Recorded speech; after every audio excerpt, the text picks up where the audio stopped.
Fala, diretoria Parmeira, beleza? TVB falando. Aí hoje, quadro novo pelas mídias. Vamos conferir aí o que o Massini, o pessoal do G4 falou desse pós-rodada aí onde o Palmeiras manteve a liderança. Beleza? Vamos acompanhar aí. Ele poupou menos pelo cansaço físico, mas pelo cansaço mental da batalha, daquele jogo espetacular do meio da semana. Deu tudo certo e agora tá descansadinho para as próximas rodadas. Dois jogadores nem viajaram mesmo, poupado mesmo foram dois, né? O Alan e o Gustavo Gomes, que não viajaram, né? Agora, se você for... eu gosto muito de ler outras coisas que não futebol, né? E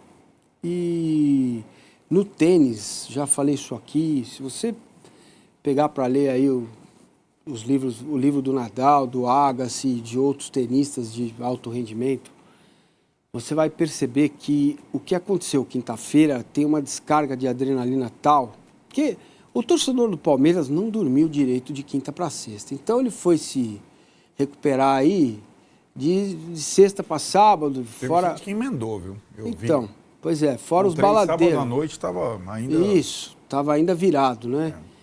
Então, cara, o jogador, claro, ele sente, o emocional foi muito forte, é uma catarse, o que aconteceu no Allianz Parque, a torcida no intervalo, aquilo foi um negócio muito que poucas vezes vai acontecer e raramente vai acontecer novamente, não é fácil de acontecer. Então, a estratégia foi correta, poupou os dois jogadores e o futebol é muito louco mesmo, né? O Palmeiras fez 1-0, gol desse menino Bruno Rodrigues, que passa a ser uma opção verdadeira para o time, um gol decisivo, faz 1-0. O jogo estava sob controle do ponto de vista do Palmeiras, né? O Juventude pouco chegava. Segundo tempo, o Palmeiras cria duas chances, não faz o gol, e depois que faz o segundo gol, desanda o Carlos Miguel a trabalhar. Estamos vendo aí as defesas dele, o time se desconcentra, o time perde o foco e estava 2-0, então aí a coisa estava mais tranquila. O Carlos Miguel fez defesas excelentes, né? Se ele não é tão bom quanto com o pé como é o Everton, ele está, né, num momento muito importante do campeonato, onde ele entra numa fogueira danada. Não é fácil substituir o Everton, né? E ele consegue dar a segurança para o time do Palmeiras. A estratégia foi correta, o resultado justo, tranquilo, suave, né? Para pensar nos últimos 8 jogos de Campeonato Brasileiro, gente. Faltam 8 jogos e agora qualquer vantagem é fundamental. Poupar, segurar o jogador, não perder jogador, colocar em alguns jogos os jogadores mais físicos, que estejam melhor fisicamente, né? A gente sempre, eu falei aqui semana passada, os jogadores que desaparecem, né? Apareceram ontem, Facundo e o Emiliano estavam em campo. O Facundo apanhou o jogo todo, não jogou tão bem, mas o Emiliano foi ali como terceiro zagueiro, soltando o Aníbal.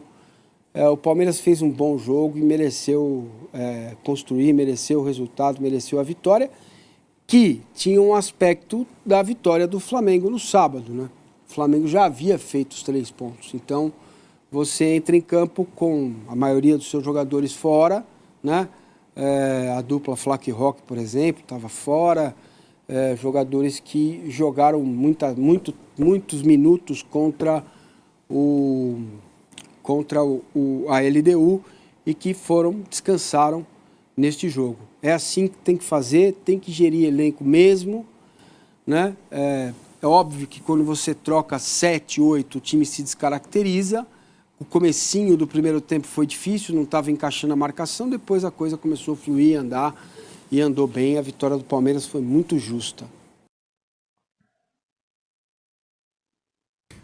Eu acho que são acho que 2 aspectos que explicam essa diferença física, que acho que pode ser o grande ponto favorável ao Palmeiras nessa disputa dupla até o final da temporada. A formação do elenco. O Palmeiras pensou de um jeito, investiu de um jeito para ter jogadores mais jovens e saudáveis a temporada toda. Então a média de idade é aquilo. O Abel nunca gostou de jogador veterano, com as suas evidentes razões, e esse ano o Palmeiras dobrou, triplicou, quadruplicou a aposta, indo no mercado, trazendo jogadores no auge da forma, saudáveis e tudo mais.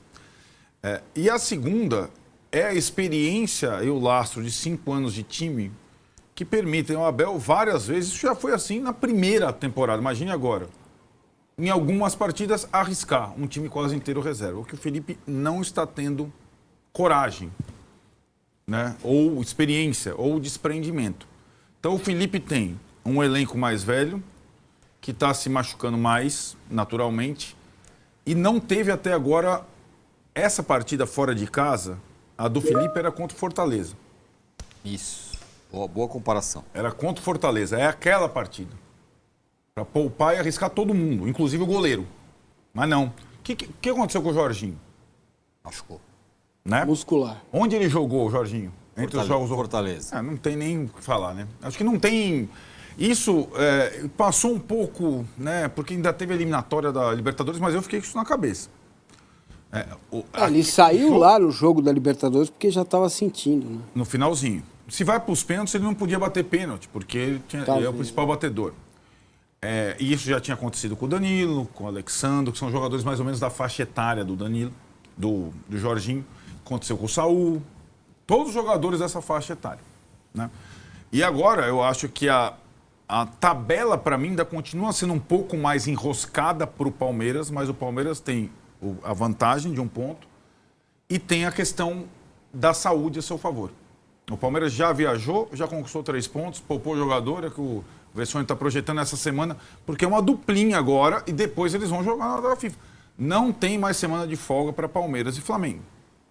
A final da Libertadores, eles teriam o jogo do Brasileiro, vai ser antecipado o jogo, um joga com o Grêmio, outro joga com o Galo, e não vai ter mais descanso até dia 7 de dezembro, não tem mais semana livre. E aí, quantos jogadores vão sobreviver essa maratona? Você falou bem, o Palmeiras tem 3 baixas, nenhuma lesão muscular. O Paulinho teve que fazer a cirurgia de novo, o Lucas Evangelista se arrebentou e o Everton machucou a mão. O resto, o Palmeiras está com um time saudável, mais ou menos do mesmo nível, para poder fazer troca aqui, troca lá.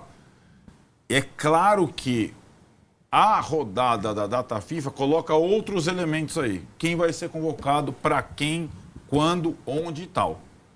A partir de hoje, tem convocação de Ancelotti, as outras listas. Isso pode desequilibrar a disputa final. Mas, por enquanto, o Palmeiras me parece muito mais inteiro para isso. Eu comparo, sabe, vamos pegar 2 jogadores vitais para os 2 times. Andrés Pereira e Jorginho. Certo? Contratações desse ano. Para mim, qual é a diferença entre os 2? Andrés Pereira, mais jovem. Andrés Pereira vinha jogando no Fulham. Jorginho era reserva do Arsenal. Terceira situação, Andrés Pereira fez a pré-temporada inteira no Fulham e tinha começado a jogar a Premier League. Jorginho estava na reserva do Arsenal, não fez a pré-temporada, rescindiu o contrato, veio e começou a jogar as pressas na Copa do Mundo. É tão importante, começou a ser usado todo o jogo, arrebentou. Aí eu vejo as manchetes. Jorginho não é preocupação para a final da Libertadores. É que tá. A final da Libertadores é um campeonato. São 2 na disputa. O Palmeiras está forte nas 2. Eu não sei se o Flamengo aguenta essa toada perseguição ao Palmeiras até o dia 29 de novembro. Se a distância aumentar para 4, aumentar um pouco mais para ir para 5, a minha impressão é que o Flamengo vai começar a se mexer, se mobilizar para a final. Aí o Pedro vai tomar leite, o Carrascal vai botar alguma coisa na costela, o Jorginho vai para o forno, para jogar tudo numa partida só. O Palmeiras não precisa fazer isso. O Palmeiras tem gás, elenco e experiência na comissão técnica para tocar as 2, para tentar o que a Abel não conseguiu até agora, ganhar as 2 principais competições. Em relação à vitória em si, como vocês disseram, foi uma vitória controlada. Quando saiu o time, todo reserva, quase, um monte de reserva, era meio óbvio que isso ia acontecer. E é muito bom quando tem um cara de 5 anos trabalhando, que ele fala o que ele pensa e quase ninguém teme nada do que ele fala e todo mundo respeita e acabou. Quando ele cita a cabeça, não é só o cansaço, é o foco para o próximo jogo. E o palmeirense que está assistindo a gente, se você falar que você assistiu o jogo de ontem no mesmo foco, na mesma adrenalina de quarta-feira, eu vou ficar bem surpreso com você, porque não é impossível. Se você estava assistindo de maneira diferente, o jogador também ia fazer a mesma coisa. Então, se o Abel coloca o time titular ontem, eu acho que correu o risco de não ganhar. A perna, o foco, a adrenalina do cara é diferente. Mas põe o Bruno Rodrigues aí. É final de Copa do Mundo pro cara. O cara que ficou lá na sala de musculação 200 anos, depois que foi voltar, teve outra lesão, e depois outra de novo, tira da Copa do Mundo de clubes e tal. Isso daí pro cara é final de Copa. Ele jogou quase 80 minutos. Não, ele jogou bem, cara. Final de Copa. Para esses jogadores é tudo final de Copa. Então, nessa hora, você tira o cara, não é nem questão física ou técnica, é questão mental. Esse cara vai deixar a vida aqui em Caxias. Porque no meio de semana lá contra o Santos, ele sabe que ele não vai ter chance. Então, aqui para ele, virou a vida dele. E aí acabou sendo uma vitória tranquila. O Arnaldo falou um negócio de saúde, idade. Eu fui até olhar. E aí você vê o Nenê. O cara tá com 44. Tá aí numa Série A de Campeonato Brasileiro. Eu acho um fenômeno, assim. Eu tô elogiando ele. É um absurdo Ele ter alguém... jogou mal ontem, não? Então, 44. Diretoria. O pessoal do G4 aí tá querendo jogar a responsabilidade em cima do Palmeiras aí, como vocês viram, né? Vantagens, aumentar a liderança próxima rodada e o Massini tentando ali trazer a realidade para eles, né? Bom, esse foi aí o G4, né, pelas mídias que a gente está começando. Se gostou aí, deixa o like, se inscreve no canal que a gente vai continuar trazendo esse conteúdo para vocês aí, dando esse compilado aí para todo mundo, beleza? Um abraço e até a próxima.